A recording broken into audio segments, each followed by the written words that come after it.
The Doctor of Arts is a terminal degree, been around for a long time. We felt it was important to go back to this very rich Doctor of Arts degree and give people an opportunity to select that as a terminal degree because it's an educative degree. It's not a clinical licensure, psychological licensure degree. It's the degree that educates you on how you can educate others. Ecology alone is not going to do it. Psychology alone is not going to do it. We have to combine these fields so that students are very skilled and educated in both ecological and psychological processes that happen to be the very same processes.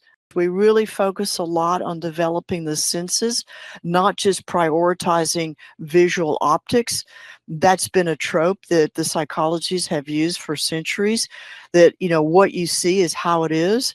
They learn to hear between the lines. They learn to use their senses, develop those good animal senses that help them, you know, develop capacities for critical thought, for intuition, to be able to base an ethical decision. You have to bring in these good senses so that you bring in every faculty that you can to make the most ethical decision.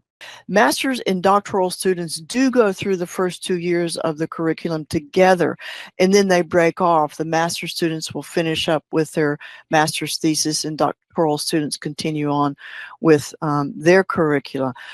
But the main difference would be in perhaps objectives, where there's more objectives for the doctoral students to, you know, complete. There's more courses, there's one more exam, whereas the master students have one exam, fewer credits, fewer courses, that kind of thing. I think also with the doctoral program, which is our most popular program, by the way, because students are seeing today that, or prospective students are seeing today, that you really can't do a whole lot with a master's degree any longer. If you get a master's, you might find a position that you can maintain for a year or two, but if you really want to be effective in your work, be effective in your profession or in your community, that doctoral degree will open doors that you can't even imagine until you have that you know, that degree under your belt.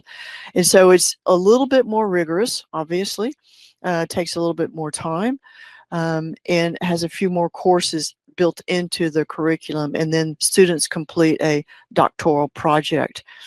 Both of the programs have a focus on immediate application. In other words, they're not writing 100 or 200 pages of something that no one is ever going to read. They're doing projects that they can implement the minute they receive their degree. They take it into their profession, their vocation, their community, whatever, wherever it is that they're working or starting their own enterprise. So in that sense, it becomes very applicable. We also have courses that support students through that kind of process. It's hard to write a thesis or a doctoral project, to do a culminating project.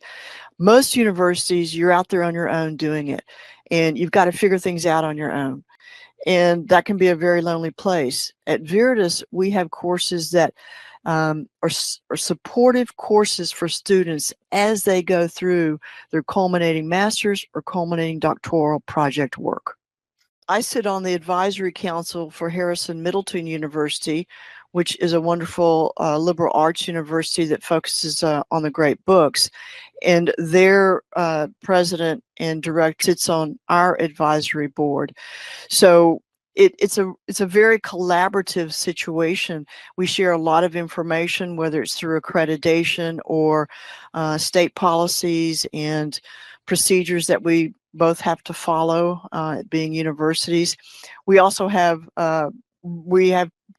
teachers that also teach at Viridis Graduate Institute and HMU, and that's Dr. Elisa Simon, who teaches our Foundations of Ecological Psychology course, brings in that strong narrative and humanities work into the program. We are an ecological organism. And so the curriculum then is very tightly interwoven to taking students through step by step how to change narratives that then change behavior, that then change practices.